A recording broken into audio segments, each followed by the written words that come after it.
My name is Andrew Evans. I am the father of two kids, Brian Evans and Dejon Evans. I was, I am 80 years old. I was born in 1944 to Andrew M. Evans and Alma Evans. The Evans family are one of the 27 original families that was here from the beginning of the city of Alexandria. They is recorded in the history books here. I grew up and went to St. Joseph Catholic School, which is located right on Columbus Street in Alexandria, taught by uh, the black nuns who were the Oblate Sisters of Providence.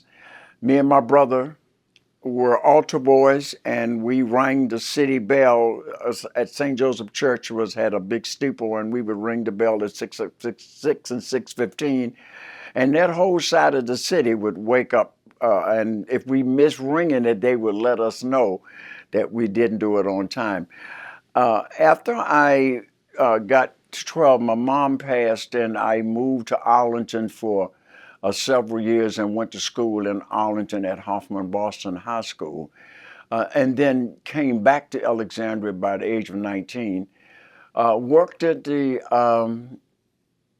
Safeway store as a cashier, and then I got drafted into the United States Army in 1965.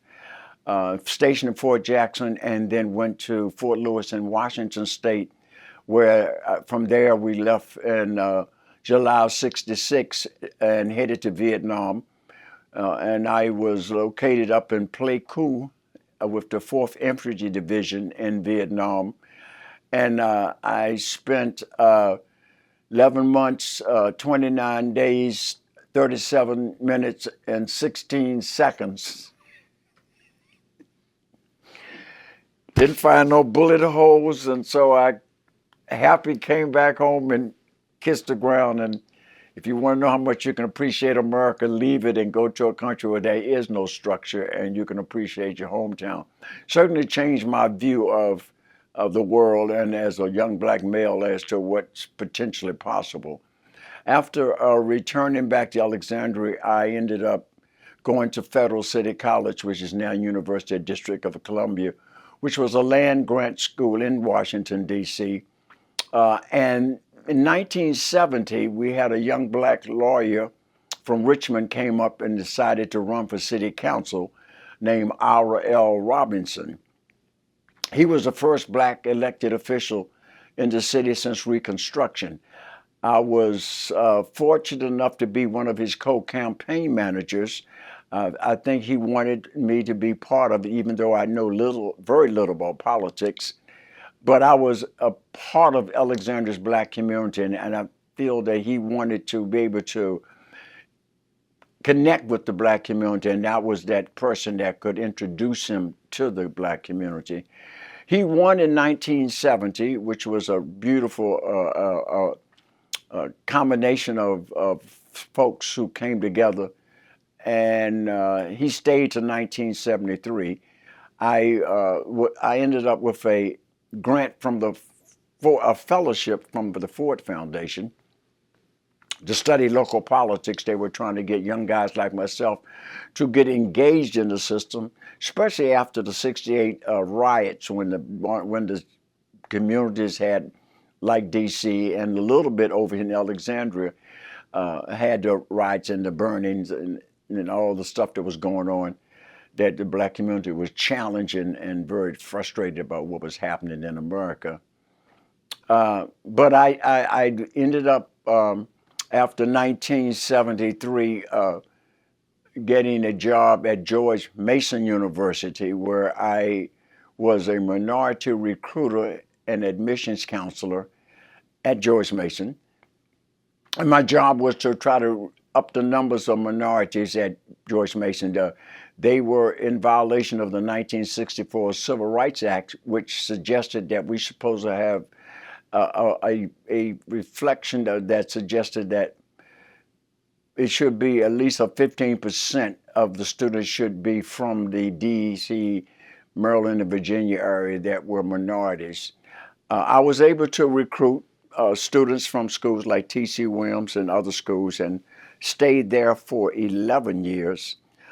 I think my years in Alexandria working with Mr. Robinson and having a sense of the city gave me a chance to really look at how the city made decisions in terms of the planning commission, the zoning commission, how the budget was put together, and how those dollars were divided. Alexandria during the time in the early 70s was still a little sleepy town. Most of the problems that was confronted with the city was not enough tax revenue coming in and very few people living down in Old Town. Once the Army Corps of Engineers came in and rerouted the water around uh, King Street and all those areas down in the lower part, Alexandria began to boom as a city, and the city began to pop. And now we certainly have Old Town, which is have some of the best locations I think in the country right now. If you look at Alexandria's sitting right between Washington and Fairfax, you're 10 minutes from National Airport.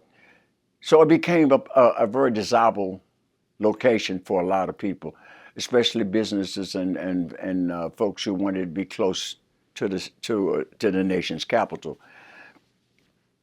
During my years as involved in politics in Alexandria, I could see the growth of the city. I think that my having the opportunity to engage in the political arena in this city really gave me a little insight on perhaps what the next generation of blacks could do if they had the education and understanding of how to challenge the political arena. As a counselor, I stayed with George Mason, and then I eventually moved over to EOC, which was an office where they served the minority community and those who had needs and that were, let's say, provided support for those low-income people. I eventually went to the Urban League and ran a program called the Grandfathers Program, where I put together guys who were 50 or over to mentor young black male kids who were between the age of 9 and 13 who was in a household where there wasn't a male presence. Very successful program. They stayed with the kids a whole year. They visited them at least 3 times a month. Didn't try to play the father, but they was a voice. They was somebody who could listen to the young kids and guide them and how to make good decisions. And a lot of the men stayed with these young boys from 13 right on into adulthood and still have that relationship with them. Certainly, Alexandria Library is significant in my family because of my uncle William Evans, who was called Buddy Evans, was one of the 3 young men and the youngest that was part of the group that did a sit-in to challenge whether or not blacks could also utilize this library. At the time, we had a black library that was located in the black neighborhood, but we didn't have access to this particular library. The court case that was Samuel L. Tucker, who was a lawyer who asked my family whether or not my uncle could participate, was able to challenge the courts. And I think it was a very significant case in that they won the case. It changed in terms of ability to go not only to the library, but for example, downtown King Street had a J.C. Murphy store, and they had color water fountains and white water fountains. And when I was coming up, I remember my family saying, you don't forget, you don't use that, you use the color water fountains. And I can remember at 11 years old, I wanted to taste what white water tastes like. So I snuck over to the whitewater fountain to see if the water tasted any difference. And I couldn't I couldn't taste any difference in terms of the water, but it was just fascinating. I thought it had something to do with the flavor or the taste, but it was just the idea that segregation, that we had separate accommodations. But all of those opportunities that came after that gave rise to a whole generation of young black students who were at the time in segregated schools like Hammond High School. They built a super school, T.C. Williams, which ended up being from the movie to Remember the Titans, where they actually put together the white school and the black school together. With the talent they had on both schools, ended up with a super football team, and it really did bring the community together. When I grew up, I can remember Parker Gray High School, which was a high school that all the blacks attended, was right on one side of the railroad tracks, and on the other side of the railroad tracks was GW High School. And during that time, they used to have night football games. So every time Parker Gray would score, they would scream and make noise so that the students over at GW could hear them. And when GW students made a touchdown, they did the same thing. Everybody tried to outshout each other. And eventually it all came together and ended up being a school that certainly one of the best schools in the country, and gave rise to a whole generation of students who went to school for the first time with black and white students. I eventually, after working in Alexandria and seeing the change, I think that one of the problems that we was confronted with was the cost of living in Alexandria became tremendously a burden on most of the black homeowners, especially the taxes. So a lot of folks sold their property, and the way change comes in, people came in and bought the property out, and most of those properties now are tremendous in terms of how much value they hold. But that's how progress happens, the transition in neighborhoods from one to the next. So Alexandria has had a history of a relationship with the black community over the years when we realized this was a seaport town. And the slave ships came right into Alexandria, and right at the Urban League office, there is a markup of the actual location where they held all the slaves. So there was a female cottages and the male cottages, and slave owners came up from down south and purchased black kids, men, women. In fact, you can actually go in there and they have the names enlisted of some of the slaves and what they paid and how much they cost to own a slave during that time. But Alexandria was unique in that way because we were sitting in an area that became very known for its population of inner city blacks, but kind of rural in a lot of ways. We didn't have the political power that came along in the 70s that began with our L. Robertson. We had a gentleman by the name of Ferdinand Day, who became the first member of Alexandria School Board and the chairman. However, it's been a struggle for the black community to survive in Alexandria, again, mostly because of cost. But there is still a thriving black community in Alexandria. There's a large church population in the city.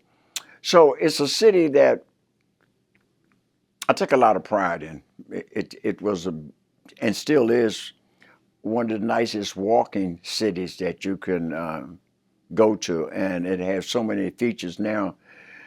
We even had the old torpedo factory where a lot of my kinfolks worked in the early years, where they actually made the bombs and things for World War II and shipped out. So Alexandria has a lot of good history that has, over the years, have begun to resurface. For example, they put a marker up where the first slave was hung right on the corner of Fairfax and King Street. We didn't recognize a lot of what was going on early on in Alexandria in the black and white relationship. But as the city has evolved and new city council and mayors came in who felt that the history was important to establish what Alexandria was like in its early years. And I think that's the most important part of Alexandria, is to replace the history that was left out and allow for people to get a feel for what the city was and where it has now become a major city. My family still lives in Alexandria for the most part in various parts of the city. I have myself live in Washington now. I am a playwright, comedian, and author of several books. I am in a semi-retired stage. I think I've been kind of blessed to be able to be 80 and be in pretty good shape for 80. I never thought I would get to 80. I thought 80 was a little old man with a cane, but so far I'm still walking straight. I'm still active, and I feel good about my years of growing up in this city. It taught me a lot. Certainly being able to do this taping, allowing me to talk about Alexandria and my experience as a young man in this town and my family's participation. On both sides of my family, my mother, Alma Bell, was a Bell, and Bells and Evans was one of the original 27 families that came, I guess, from the slave ships to Alexandria. And back during the bicentennial, a lady who did the research on Alexandria, Elsa Rosenberg, contacted me to let me know that we were landowners in Alexandria. The Evans owned quite a bit of property in Alexandria off of Royal Street. Where the old post office was, we owned property all the way up to the King Street. But because of the water and the flooding, the value of the property wasn't as much. My great uncle James Evans was one of the gentlemen who had a horse and buggies, and they knew how to farm, and they were able to grow produce and sell it in the city off of the back of the wagons as they rode through town, and found a way to make something out of that wet marsh that was part of Alexandria back in the day. I'm amazed when I even look at the Masonic Temple, which on my mother's side, John Bell, who was my grandfather, who was the third of the third John Bells in the family, was the gentleman who helped build the Masonic Temple. With the wagons that took the bricks and the mortar up and designed and created the Alexandria Masonic Temple. My family has been involved in the church community. They were my great-great-grandfather, Lawrence Evans, started Alpha Street Baptist Church. On my mother's side, the St. Joseph Church was started by members of the black community, because at the time even the Catholic Church was segregated. And so they was able to come together to create a black Catholic church.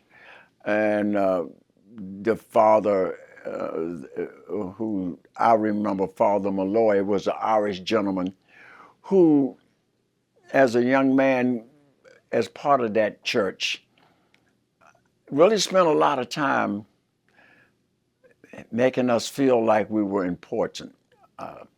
He was a older Irish gentleman, but he had a deep sense of what he felt was his job beyond being a priest, but a mentor to a lot of young guys who were part of that church. Played ball with us. He helped organize a baseball team. And the nuns, which were absolutely amazing women who actually had 8 grades in a school, 2 grades in one classroom. So the sister would stand on the left side and teach the first grade and give them instructions, and then walk over to the right side of the classroom where the second graders were and gave them instructions. The amazing thing is that those nuns didn't play. So when they said, be quiet and do your work, you didn't talk because you didn't want to get that little ruler